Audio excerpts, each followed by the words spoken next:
Good morning, everyone. My name is Pastor Teresa. I'm the lead minister at the First Unitarian Church of Oakland, and this is our live Zoom service.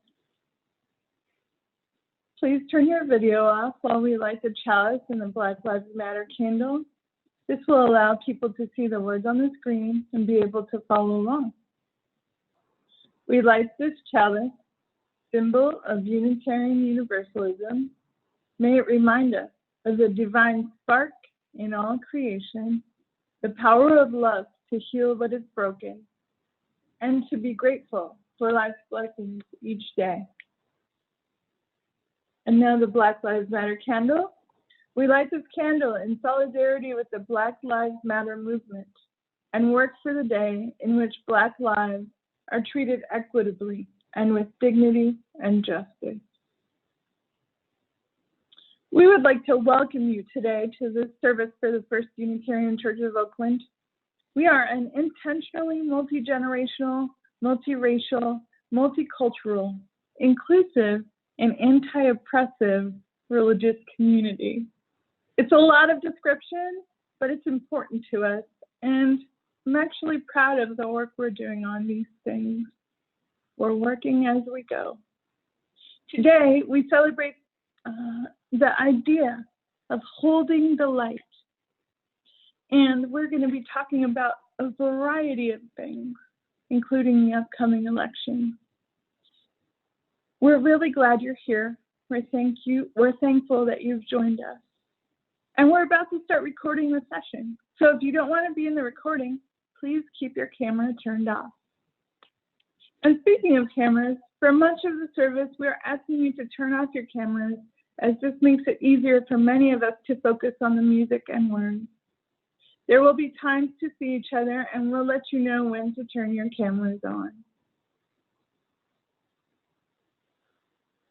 Now we'll have time to think. We have a time to listen to the Crescendo Choir in a virtual format. Really exciting. I hope you're ready.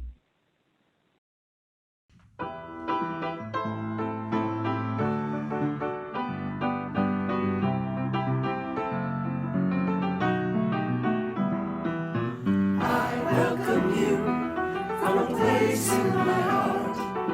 I welcome you from a place in my heart. I welcome you. I welcome you. I welcome you from a place in my heart. I welcome you. I welcome you. I welcome you from a place in my heart. I welcome you from a place in my heart. I welcome you from a place in my heart. I welcome you. I welcome you. I welcome you from a place in my heart. I welcome you. I welcome you. I welcome you from a place in my heart. We welcome you from a place in our hearts. We welcome you from a place in our hearts. We welcome you. We welcome you.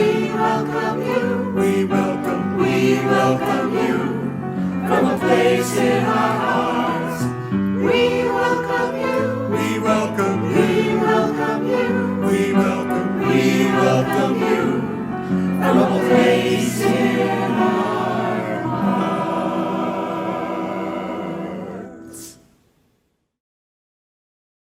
Is that amazing? We're going to need to turn our video on, unmute our microphones, and what we're going to do is we're going to give Stefan and Renee and Vincent and each person in the choir who worked so hard to put this together for us some thanks and applause. Ready? Are you ready? Yeah. Let's do it. Yay, that was amazing. Beautiful. Yeah. Very nice. Awesome. Yay! Thank you. Thank you to everyone who learned how to do a new thing just for that. Wonderful work. Yay. Like I always said, it's impossible. Well, you've seen that. Yeah, right? You Choirs didn't do it. know. No, not. All not right, today. let's go ahead and go back on mute. Huh? We are going to experience now a story of John Murray. John Murray was one of the people who brought Oh, universalism I love that story. to the United States. So this year is actually the 250th anniversary of universalism in the United States. So it's going to fit in with what we're talking about today, about how we move forward together. Are you ready? Hello, everyone. I'm sending a special hello to any of the children watching this morning. And if they have wandered out of the room, feel free to call them back for this story for all ages. It is called John Murray and the Winds of Change. It involves some adventures at sea that they won't want to miss and some Playmobil people. So we are Unitarian Universalists. And this particular story focuses on the Universalist part of our faith's history. That is because Universalism in this country is celebrating a big birthday this year. It is celebrating 250 years since its beginning in 1770. Imagine a birthday cake with 250 candles on it. That would be pretty exciting, wouldn't it? Well, I don't have any presents for us to open, but I do have the Wonder Box for us to look inside, and this will help us get started. Inside the Wonder Box, this. And if you can tell what this is, a little paper. If you put it on water, it might float. Do you have any guesses? That's right, it's a paper boat. And a boat plays a key role in the story that I'm about to tell you. The boat in the story is called the Hand in Hand. It carried a man named John Murray from England all the way across the Atlantic Ocean. He was heading to New York to start a new life. He didn't have much in his bags, but he did carry a broken heart. He hadn't always had a broken heart. He had been a passionate minister in Ireland and England. He had loved school and his family, but recently he had been fired from his job, and soon after his wife and child got sick and died. He was even put in jail for a short time because he couldn't pay his bills. Things were going from bad to worse. So he boarded a boat called the Hand in Hand to leave his old life behind and see what he could do to start over in a new country. Across the ocean was a man named Thomas Potter. Thomas was a successful farmer and deeply spiritual man. He couldn't read, but he heard the Bible when others read it aloud. And he also heard of this new idea spreading that God loved all people, not just some above others. This rang so true to him that he gathered friends and neighbors to read the Bible and to talk about this and other spiritual ideas. They met so often that his wife Mary eventually asked if they might meet outside of the house. So Thomas built a simple meeting house or chapel of sorts, in hopes that a minister might come to lead them. He waited 10 long years, and he prayed to God to send a minister for them. And then one day in the fall of 1770, when the leaves were beginning to change color, a heavy fog rolled in. That was before GPS for mapping, and the ship that carried John Murray ran aground in New Jersey instead of New York. John and a few others volunteered to leave the ship, go on land, and get directions and supplies. As he was walking ashore, John saw a farmhouse with a small chapel or church beside it. It belonged to Thomas Potter. Thomas Potter greeted John and gave him food for everyone on the ship, and invited John to come back and have dinner with him that night. When John came back, Thomas Potter showed him the chapel.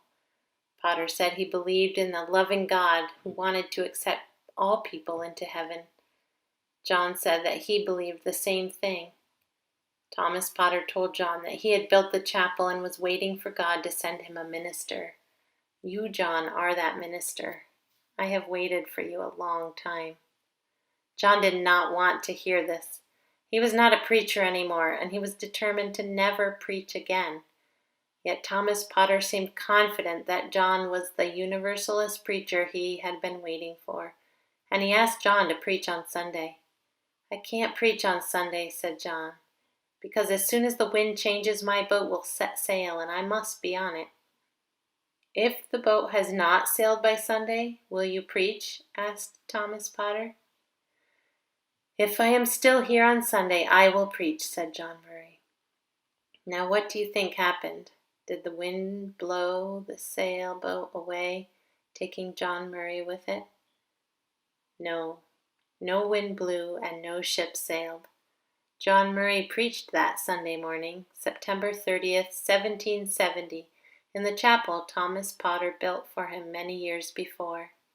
And the Universalist message of the power of love was good news to many who heard it that morning. It was good news for John. The winds of change blew yet again for John Murray. He now wanted to preach more than anything, and he did for many years.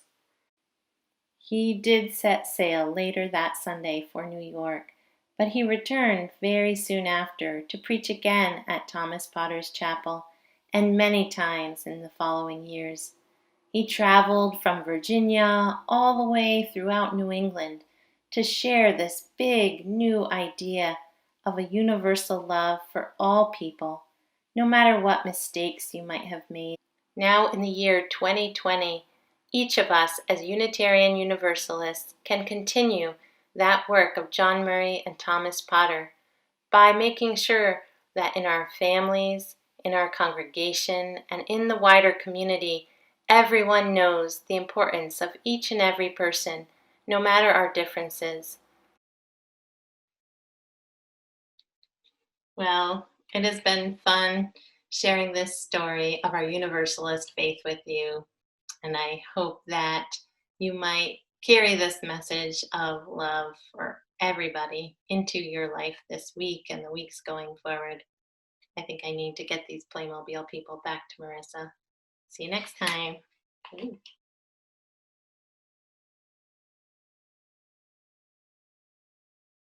Right now, we're going to sing Come Sing a Song With Me. Unfortunately, because Zoom travels over the internet, it's hard for us to sing together. So please stay on mute and sing in your spot, and we'll be singing at the same time. Good morning, everybody. I hope you can hear me out there. All right. So we're going to sing Come Sing a Song With Me.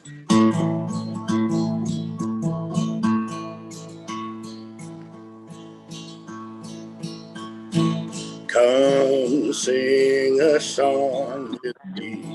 Come sing a song with me.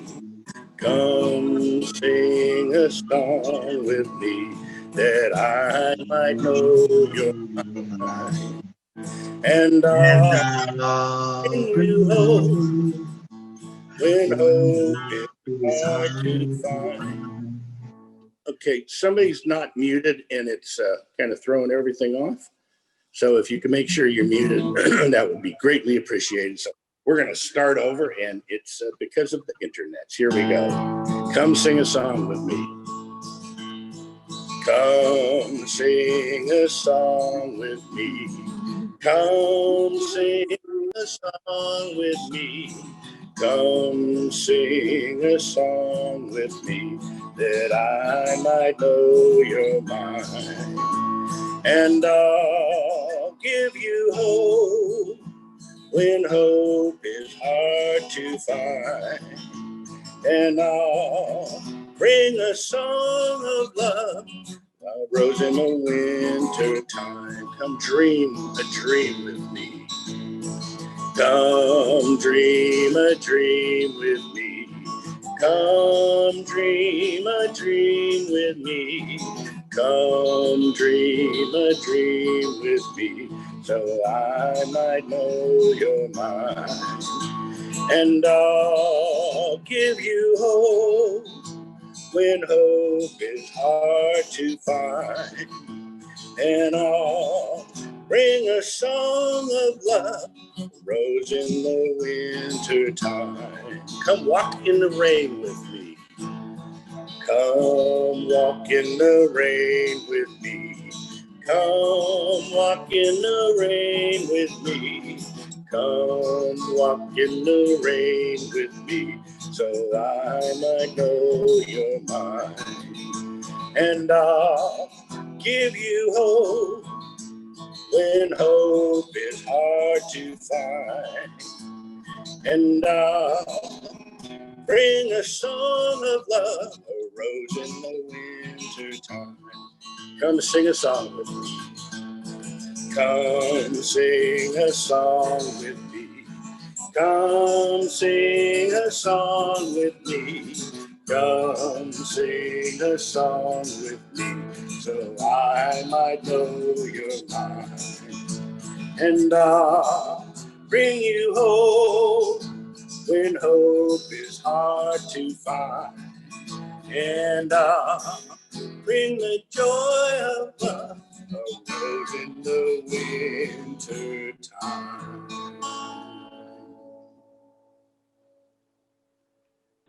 I'm just going on. Okay, what I said was thank you to everyone who stayed muted so that Stefan could lead us in that singing.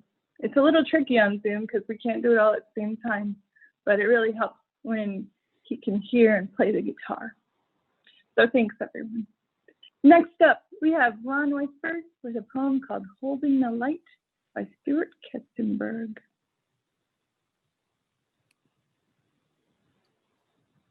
Holding the Light, Stuart Kestenbaum, for Kate Rhodes. Gather up whatever is glittering in the gutter, whatever has tumbled in the waves or fallen in flames out of the sky.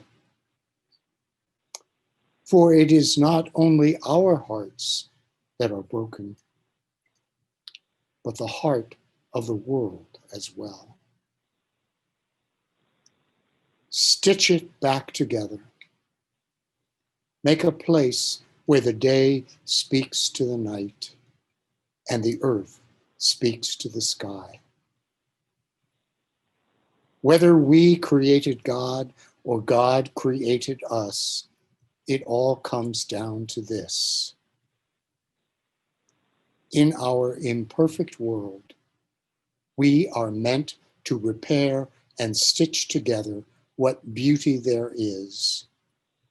Stitch it with compassion and wire.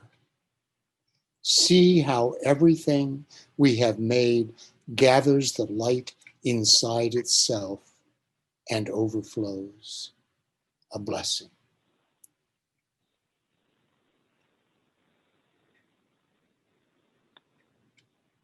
Thank you so much for that beautiful work.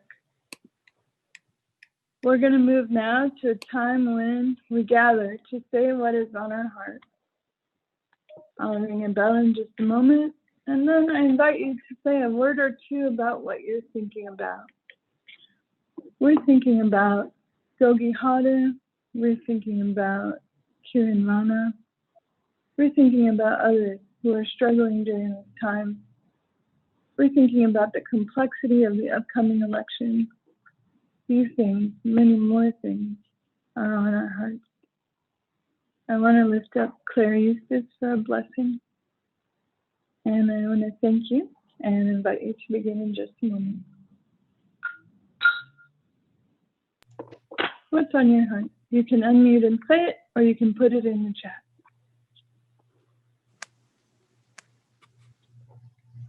My sister's family, which is devastated by the death of a beloved family member through COVID. Jenny's sister's family is devastated because they lost a beloved family member to COVID. And in the chat, I'm hoping for a blessing for First Unitarian of Louisville, Kentucky, a sanctuary for justice. I'm hoping for recovery for all our national leaders who have COVID-19 now. Thank you.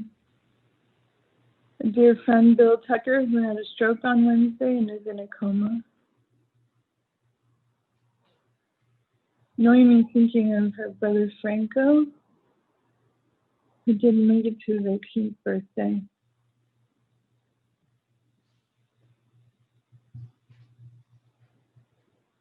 And would have been 58 today. Thinking of Mickey and Steve. Thinking of our democratic processes as they're affected. And praying for all those who have been killed in the Bay Area in the last week.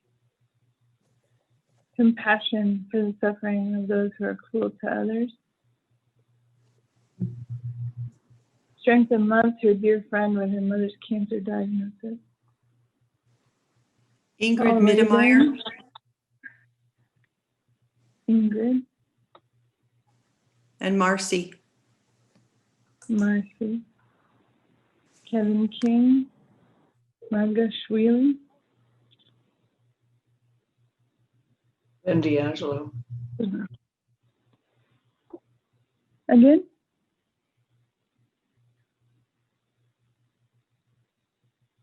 Yasko is nearing the anniversary of her son's suicide. Happy birthday to Tom Hahn, 75 years. Happy birthday, Tom. Grateful for the clear blue sky. Prayers for Laurel and Barbara. Linda Wilson.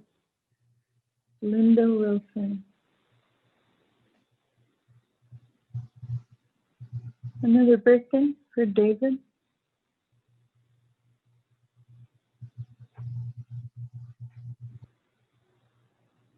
And less division in our country and more love. Take a smooth breath with me. We'll pray now and then I'll begin the message. We're thankful to be here together today. We carry a lot with us that we've spoken and that is also yet unspoken. We also carry a constant worry for the upcoming election, for the state of our country, for people affected by violence, by COVID. Our hearts are lifted up for you. May we be an interrupting force in the suffering of others. May we be a source of wisdom. May we move forward together with patience and with joy. For all these things, I give thanks and say amen.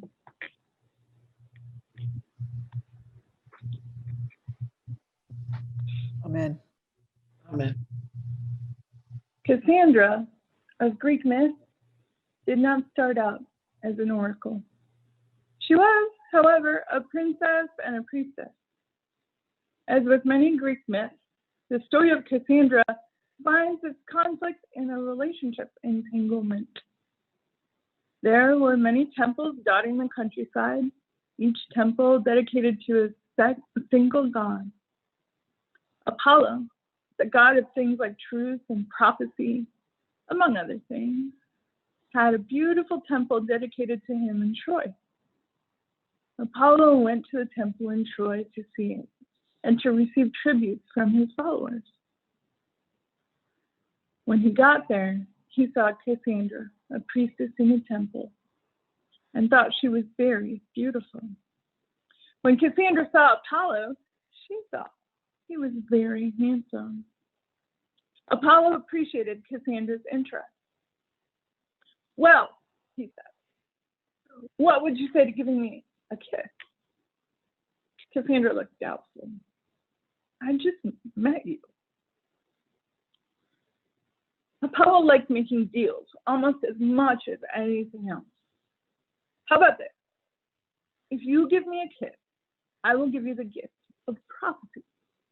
You'll be able to accurately see and describe what the future holds. This piqued Cassandra's interest.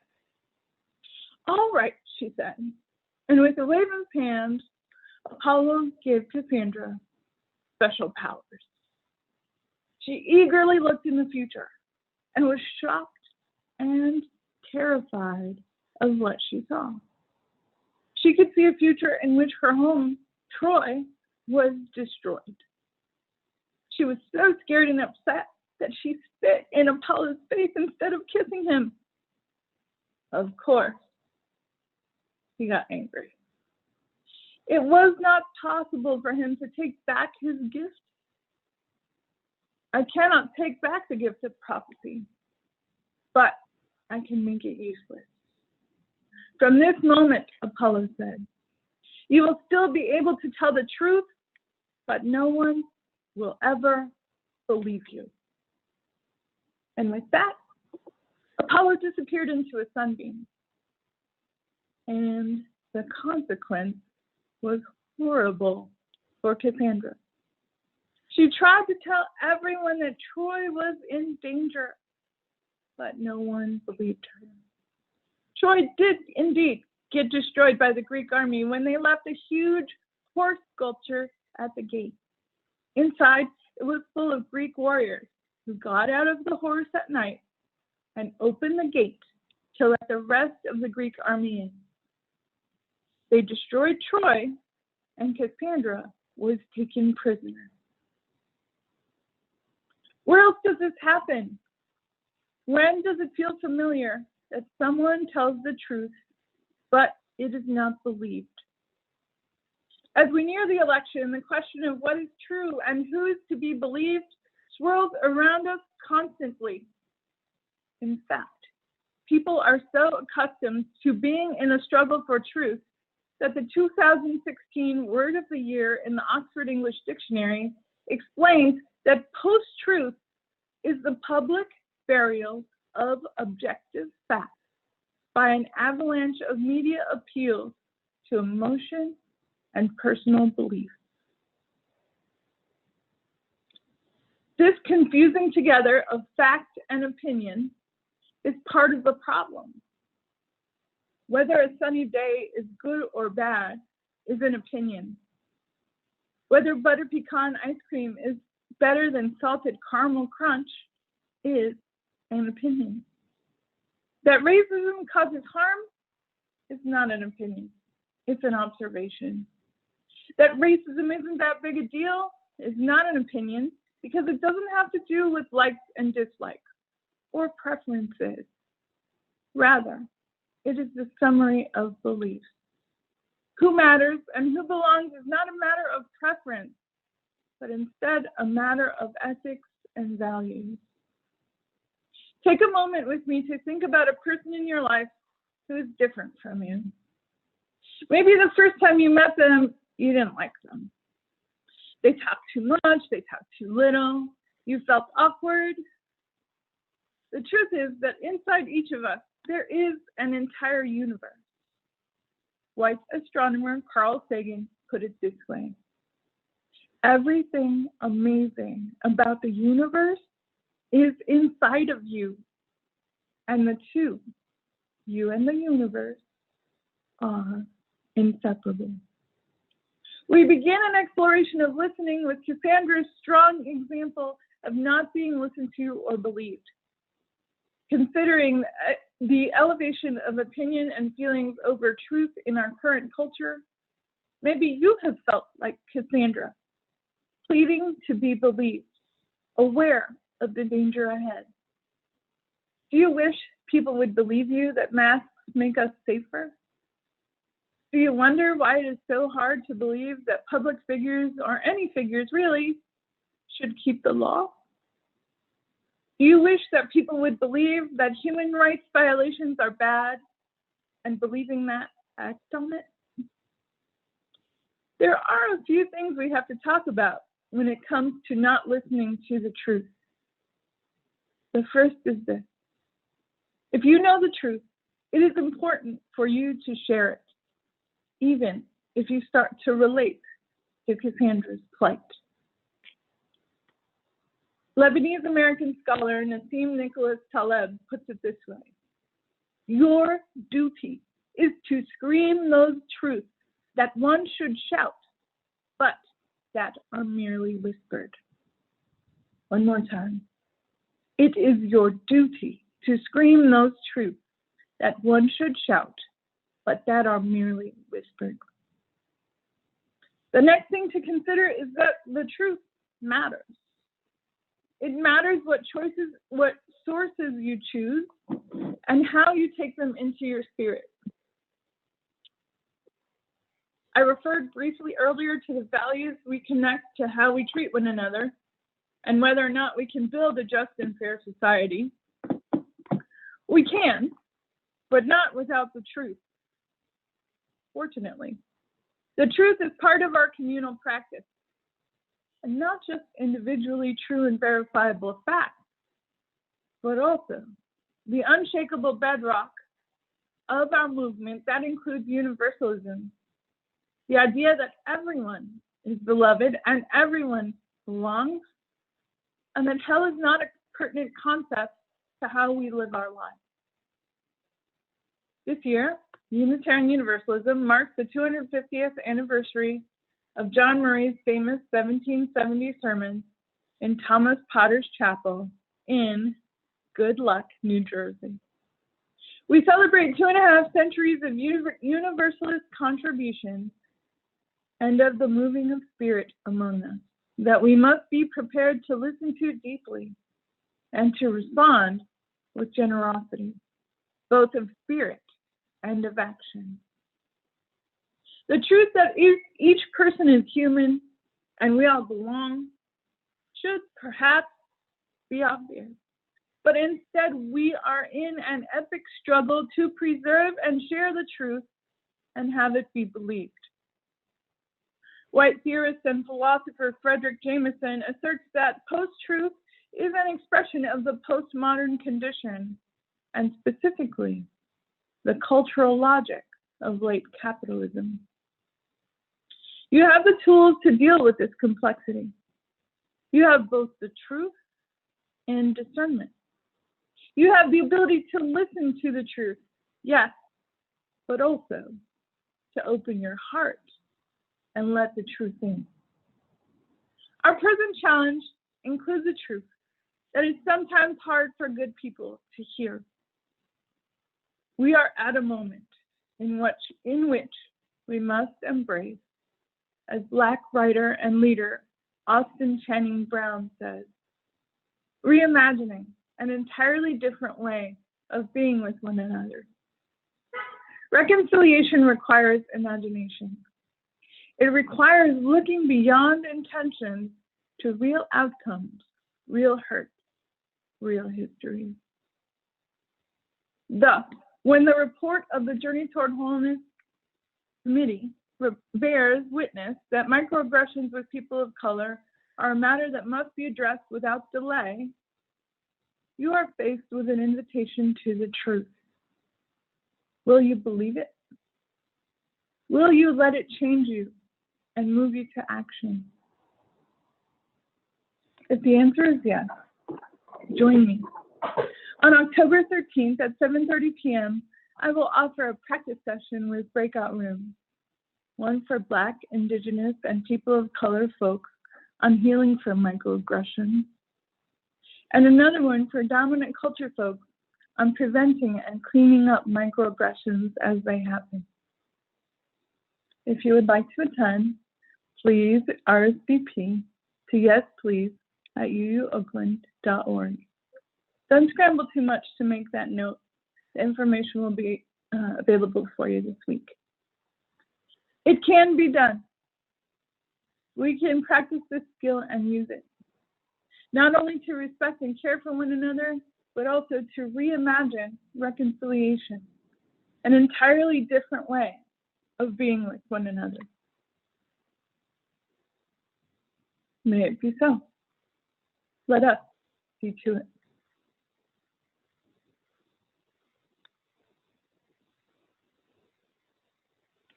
We'll have our invitation to generosity now. This is the time in our service when we invite you to practice generosity in and with the congregation. Let's pause to consider these words by Kristen Collins. We give to remind ourselves how many gifts we have to offer. We give to remember that we are part of something bigger than ourselves. We give because we believe in music and sacred space. We give with the faith that together we have enough.